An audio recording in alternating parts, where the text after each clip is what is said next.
प्रशिक्षण प्रिंट और electronic media एवं नवनियुक्त कांस्टेबल दे और साथी परिवारें गर्वित सदस्यगण आपना के सभाई के शकल के आंतरिक स्वागत जनाएं। हमारे प्रधान अतिथि माननीय मुख्यमंत्री प्रोफेसर डॉक्टर मानी साहा महोदय যিনি ব্যক্ত কর্মসূচির মধ্যেও এই অনুষ্ঠানে উপস্থিত হয়েছেন ওনাকে আন্তরিক ধন্যবাদ জানাই। তিনি আমাদের সকলের জন্য অনুপ্রেরণার উৎস।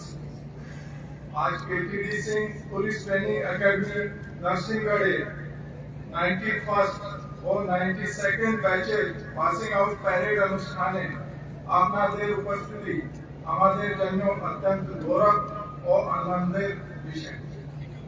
এই ঐতিহাসিক ও গর্বের মুহূর্তে আমরা একত্রিত হয়েছি নতুন প্রজন্মের সাহসী শৃঙ্খলাবদ্ধ ও দায়িত্ববান পুলিশ সদস্যদের উৎসাহ যোগাতে। আজকের দিনটি শুধু 476 জন নবনিযুক্ত কনস্টেবলের জীবনের একটি গুরুত্বপূর্ণ অধ্যায় নয়, বরং তাদের পরিবারের এবং সমগ্র ত্রিপুরা পুলিশ পরিবারের জন্য এক গর্বের বিষয়। প্রশিক্ষণ কালে আপনারা আইন শৃঙ্খলা রক্ষা, ট্রাফিক ম্যানেজমেন্ট, দুর্যোগ মোকাবিলা ও ভিড় নিয়ন্ত্রণের মতো গুরুত্বপূর্ণ বিষয়ে বাস্তব অভিজ্ঞতা অর্জন করেছেন।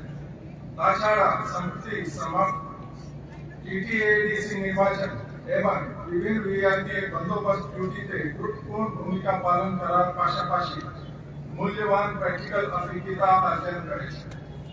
মাননীয় মুখ্যমন্ত্রী মহোদয়ের দিক নির্দেশনায় ত্রিপুরা পুলিশকে আধুনিক প্রযুক্তি নির্ভর ও জনমুখী বাহিনীতে পরিণত করার লক্ষ্যে আমরা অঙ্গীকারবদ্ধ।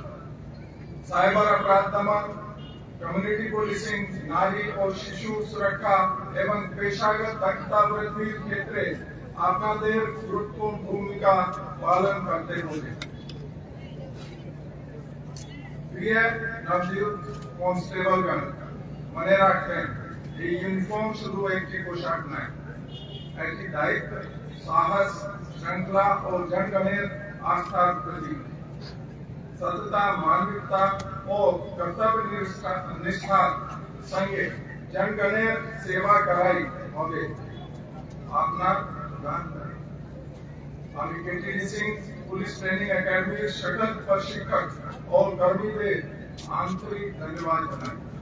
তাদের নিষ্ঠা ও পরিশ্রমের ফলে আজ আপনারা যোগ্য পুলিশ সদস্য হিসেবে গড়ে উঠেছেন। सबसे नवनियुक्त सकल कांस्टेबल के जानाई आंतरिक शुभेच्छा और उज्जवल भविष्य के कामना। धन्यवाद। जय हिंद। ভিত্তিক যে প্রশিক্ষণ আপনারা নিশ্চয়ই এখানে পেয়েছেন এবং তাকে ইমপ্লিমেন্টেশন আপনাদের করতে হবে ফিল্ডে। রাজ্য সরকার ত্রিপুরা পুলিশকে আরও বেশি মডার্নাইজেশন করার এবং এমপ্লয়াবিলিটি, আমাদের মাননীয় প্রধানমন্ত্রীজি বারবার বলেন আমি চাকরি পেলাম বা একটা বিশেষ একটা স্থানে আমি স্থান পেলাম, আজকে আপনারা কনস্টেবল পদে এখানে স্থান পেয়েছেন, কিন্তু তার জন্য যে দক্ষ হওয়া, তা এমপ্লয়াবিলিটি যাকে বলে, এবং তা শুধু তাই নয় যে মডার্ন যে প্রযুক্তি সেইগুলোর উপর ভিত্তি আপনাদের করতে হবে। আরও অনেক শিক্ষা নিশ্চয়ই আপনারা তা পাবেন এবং এটার জন্য যা যা দরকার আমাদের সরকারের পক্ষ থেকে সব ধরনের আপনাদের সাহায্য করা হবে। পুলিশ বাহিনীর যে সক্ষমতা বৃদ্ধি এবং তার যে আমি একটু আগে বললাম যে প্রযুক্তি নির্ভর, সেটা হতেই হবে। সাইবার অপরাধ দমন, কমিউনিটি পুলিশিং এবং মহিলা ও শিশু সুরক্ষার ক্ষেত্রেও আপনাদের গুরুত্ব বিশেষ করে বর্তায় এবং সেটা নিশ্চয়ই আপনারা পালন করেন। আমি দৃঢ়ভাবে বিশ্বাস করি আপনাদের প্রত্যেকে এই লক্ষ্য পূরণের গুরুত্বপূর্ণ ভূমিকা পালন করবেন। আমি আনন্দের সাথে ঘোষণা করছি যে সরকারের অনুমোদিত অলরেডি 218 জন সাব ইন্সপেক্টর নিয়োগের প্রক্রিয়া খুব শীঘ্রই শুরু হবে। পাশাপাশি অতিরিক্ত 916 জন পুলিশ কনস্টেবল নিয়োগের অনুমোদনও ইতিমধ্যে আমাদের সরকারের তরফ থেকে দেওয়া হয়েছে এবং নিয়োগ প্রক্রিয়াও দ্রুত সেটা শুরু করা হবে। রাজ্য সরকার আইন শৃঙ্খলায় সম্পূর্ণভাবে প্রতিশ্রুতিবদ্ধ। আপনারা দেখেছেন যে কোনো জায়গায় আইন শৃঙ্খলার সমস্যা যখন হয় সেখানে কিন্তু আমাদের সরকারের তরফ থেকে আমাদের নির্দেশ যে পুলিশ বাহিনীকে পুরো তাদের স্বাধীনতা দেওয়া হয়েছে এবং আপনারা সেইভাবেও কাজ করছেন। যে কোনো হিংসাত্মক ও বেআইনি কার্যকলাপ আপনারা কঠোরভাবে মোকাবেলা পুলিশ বাহিনী তো করছেন, কিন্তু আপনারা আসার পরে সেই জিনিসটা আমার মনে হয় আরও পুলিশ বাহিনীতে আরও বেশি শক্তি বৃদ্ধি হবে। জনগণের যাতে আরও তাড়াতাড়ি স্পিডি যে ন্যায় বিচার সেটা যাতে পৌঁছে দেওয়া যায়, তার জন্য 1 জুলাই 2024 থেকে আপনারা সবাই জানেন যে নতুন ফৌজদারি আইন সমূহ সম্পর্কে ত্রিপুরা পুলিশ সকল পুলিশ কর্মীকে অলরেডি আপনাদেরকেও দেওয়া হবে, সেখানে প্রশিক্ষণ দেওয়া হবে। ন্যায় সংহিতা সফলভাবে বাস্তবায়িত অলরেডি হয়েছে ত্রিপুরাতে এবং এই বিষয়ে আপনাদের জানকারি দরকার এবং সেইভাবে আপনাদের করা হবে আশা করি। ত্রিপুরা ভারতবর্ষের মধ্যে প্রথম রাজ্য যেখানে 10 থেকে 14 সেপ্টেম্বর 2025 পর্যন্ত আগরতলার যে হাঁপানিয়াস্থিত যে আন্তর্জাতিক মেলা কেন্দ্র সেখানে ন্যায় সংহিতা যে প্রদর্শনীর আয়োজন করা হয়েছিল। আমি নিজেও সেখানে ছিলাম উদ্বোধনে, আমি সেখানেও আমি অংশীদারিত্বর যে বিষয় সেটাও আমি সেখানে ছিলাম।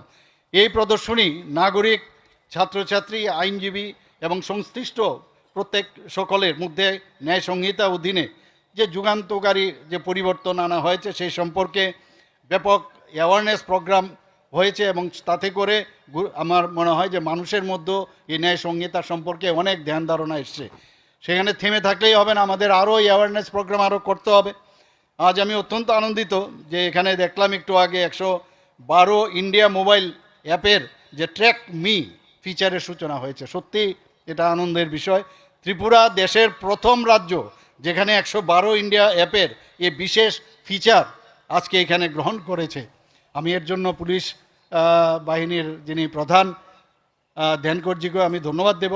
এবং আজ চালু হওয়া ট্র্যাক মি ফিচারটি বিশেষভাবে এখানে বলা হচ্ছিল কিভাবে এটাকে ডাউনলোড করতে হবে এবং বিশেষভাবে যেসব মহিলা ও প্রবীণ ব্যক্তিদের জন্য যারা একা বা রাতের বেলায় কিংবা কোনো প্রাপ্তবয়স্ক পুরুষ সদস্য ছাড়াই যখন মুভমেন্ট করেন সেটা অত্যন্ত উপযোগী হবে আমি আশা করি। এই ফিচারের মাধ্যমে যে ERSS কন্ট্রোল রুমে জিপিএস ভিত্তিক যে রিয়েল টাইম লোকেশন শেয়ারিংয়ের সাহায্যে গতিবিধি পর্যবেক্ষণ করা যাবে।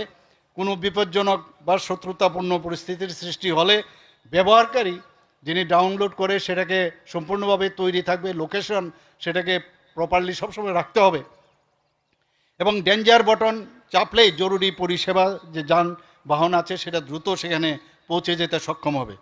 কেটিডিডি সিং পুলিশ ট্রেনিং একাডেমির শিক্ষক এবং প্রশিক্ষক এবং কর্মীদের প্রতি আমি আন্তরিক কৃতজ্ঞতা ও ধন্যবাদ জানাই, কারণ আপনাদের নিরলস প্রচেষ্টার ফলেই আজকের এই তরুণ তরুণীরা এখানে ডিসিপ্লিন এবং এখানে যে দক্ষ পুলিশ কর্মী হিসাবে গড়ে উঠেছে।